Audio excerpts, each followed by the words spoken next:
It all started a few days before Yaman's flight to Spain. The world thought it was just another business trip, another glamorous appearance, another red carpet, another moment of applause. But behind that confident smile and those perfectly planned photos, something was very wrong. Sara Bluma, the woman who had once been the center of his world, had sent a message not to the media, not to his fans, to him. A private note, short, mysterious, and filled with emotion. Don't go. You know what they're hiding from you. No one knew what she meant, but those words shook Ken in a way he hadn't felt in months. For a moment, he just stared at the screen, unable to breathe. His hands trembled.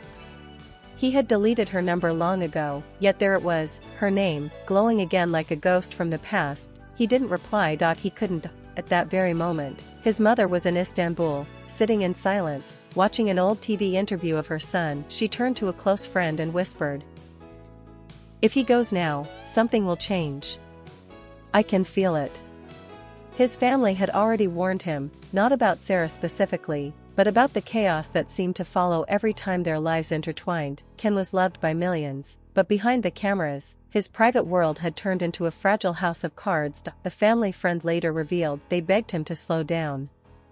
They said, "You don't have to prove anything anymore. Just rest, stay home, stay calm." But Ken is a man who can't stand silence. He lives through fire. And this time, that fire had a name, Spain. Sara's message haunted him for days. He reread it again and again, trying to understand what she was trying to say. Was it a warning? A confession? Or maybe, one last attempt to reach him before everything collapsed? His assistant noticed the tension. During rehearsals, he seemed distracted, staring into nothing. He barely spoke. His replies were short. His mind was elsewhere, with that message. Then, 2 nights before his flight, Ken's father called. "Son," he said firmly, "listen to me. Don't go until you know who you can trust." Ken smiled weakly. "You worry too much, Dad." But deep down, he felt the same fear, and yet, he went. The next morning, paparazzi captured him at the airport, calm, stylish, sunglasses on, smiling. No one knew that behind that smile, his thoughts were spinning around just one thing: Sara's words, "Don't go. You know what they're hiding." By the time his plane took off, the secret message had already begun to spread. Someone close to Sara had leaked fragments of it online, and the world went into shock. What was she warning him about, and why did he ignore the people who loved him the most? The leak happened faster than anyone expected. Within hours of Ken's plane taking off, entertainment blogs and gossip sites began posting screenshots. The subject line read simply, "Sara's secret message." Some claimed it was fake. Others swore it was real, but one phrase was visible in every photo, the same haunting line, "Don't go. You know what they're hiding from you." That was enough to set the internet on fire. By the time Ken landed in Madrid, reporters were already waiting outside the terminal. Flashes blinded him the moment he stepped out of the gate. Microphones were shoved in his face. "Ken, did Sara warn you about something? Is it true your family begged you not to come? Are you in danger?" He kept walking, stone-faced, no comment, but deep down, something inside him started to break. He had ignored everyone, his parents, his team, his instincts, and now, the whole world was watching the consequence of that silence. In Istanbul, his family watched the chaos unfold on live television. His mother's eyes filled with tears. "He's pretending to be strong again," she whispered, "but he's hurting." His father turned off the TV and said quietly, "He has to learn. Some truths can't be protected forever." Meanwhile, Sara stayed completely silent. No interviews, no statements, just one photo on her social media, a candle by the sea, with the caption, "Some fires burn too quietly to see." Fans flooded her comments, "Is this about Ken? Are you warning him? Why did you send that message?" But she didn't reply, and then, late that night, something strange happened. One of Ken's closest friends received a call from an unknown number. A woman's voice, calm but shaking, said, "Tell him to check the contract. It's not what he thinks." Then the line went dead. The next morning, Ken showed up on set for his new project in Spain. Everyone acted normal, smiling, pretending nothing was wrong, but he felt the shift. whispers behind his back, unread messages on his phone and a chilling email from an unknown sender with no subject line, only a single attachment. He didn't open it. Not yet. Instead, he went for a long walk through Madrid, his phone off, his head down, the message still echoing in his mind. You know what they're hiding from you. That night, a news channel in Turkey ran the story under a single headline, Family's Warning Ignored, Can Yaman Faces the Price of Silence. And as the headline spread across Europe, one thing became clear: whatever Sara was trying to warn him about wasn't just emotional, it was something much bigger, and it had already begun.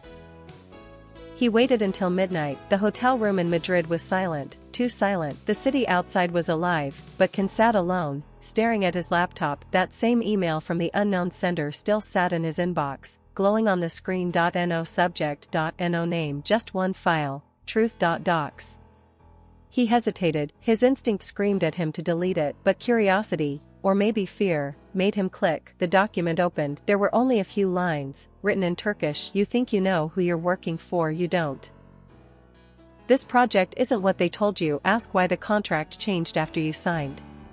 Ken's hands froze. He scrolled down. There was more. A photo attachment. It showed a signed paper with his name, and a second signature, one that wasn't supposed to be there. His family's lawyer had warned him about hidden clauses before, but he hadn't listened. He wanted freedom, new opportunities, distance from the chaos of Istanbul. He thought Spain would be his reset. Now he realized he might have walked into something much darker. He called his manager immediately, but the call went unanswered. Another try, voicemail. A text, delivered, not read. It was past 2 a.m. when he gave up and shut his laptop. Outside, the rain started again, the same storm that followed him since that message from Sara. It was as if the universe refused to let him find peace. He walked to the window, looking down at the empty streets of Madrid, and for the first time in months, he whispered her name. Sara. At that exact moment, her message replayed in his mind, word for word. Don't go. You know what they're hiding from you. Now it made sense. She wasn't talking about love, she was talking about danger. He opened his phone and scrolled through their old messages, dozens of deleted texts, old voice notes, lost memories. One caught his attention, a short recording she had sent months ago. He pressed play, her voice, soft, distant, trembling. One day, you'll understand why I had to stay silent. Not everything was my choice. Ken dropped the phone on the bed and sat down, running his hands through his hair. Everything was starting to connect, her silence, the sudden leak, his family's unease, and that second signature on the contract. Someone was manipulating everything. The next morning, a journalist in Spain released a new headline: Who leaked Sara's warning? Connection found between her and Yaman's new producers. The story exploded. It turned out Sara had met with one of the producers weeks before Ken arrived. Coincidence? No one believed that. For the world, it was a scandal. For Ken, it was betrayal. That night, he turned off his phone, unplugged the TV, and wrote one sentence in his notebook, the same notebook he always carried: everyone warned me. I just didn't want to hear it. The morning after the article, nothing felt normal anymore. Every call, every sound, every face seemed suspicious. Ken arrived on set as usual. But this time, people avoided eye contact. He felt it immediately. Something had changed. His manager finally showed up, looking pale. Ken, we need to talk. Privately. They went to his dressing room, door locked. The manager took a deep breath. I think someone inside the production leaked everything. Sara's name, your message, even details from your contract. Ken frowned. That's impossible. Only 3 people had access. The manager didn't respond, just looked down. That silence said enough. Before he could ask more, his phone started ringing. His mother. He hesitated, he hadn't spoken to her in days. Mama? Ken, she said, her voice trembling. You have to leave Spain. Now. What? Why? There are people using your name, your image. This is not about Sara anymore. It's about you being part of something you don't understand. He tried to calm her, but inside, he knew she was right. Still, he couldn't leave, not yet. There was one thing he needed first: answers.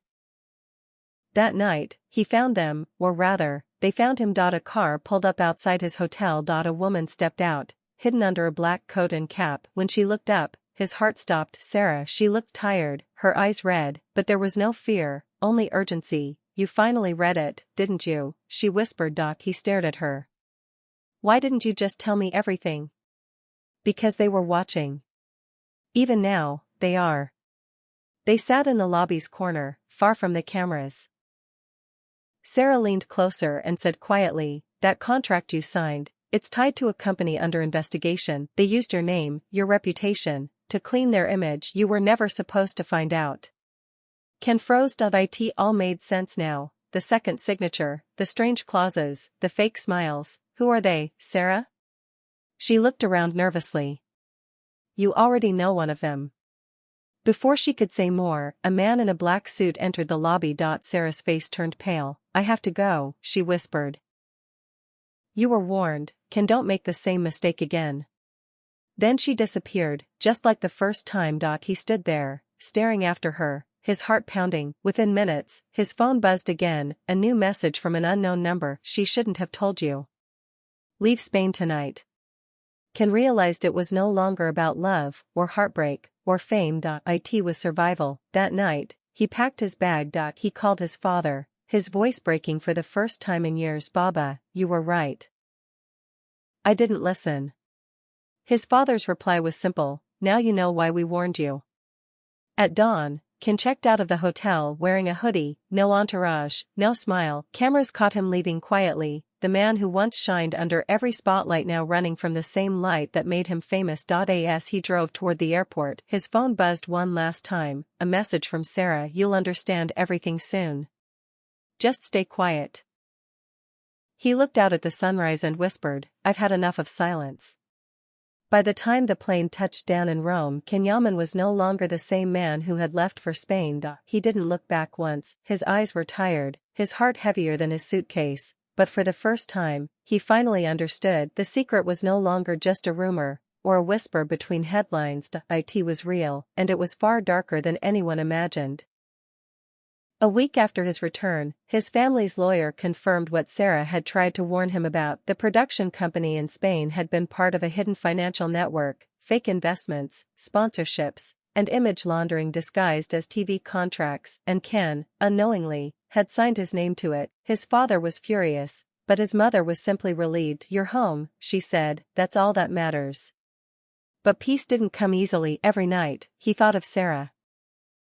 Her eyes, her warning, her silence. She had risked everything to protect him, and now she had vanished again, without a trace. Then, one morning, a small envelope arrived at his house in Rome. No name, no return address, just 2 words written on the back, for you.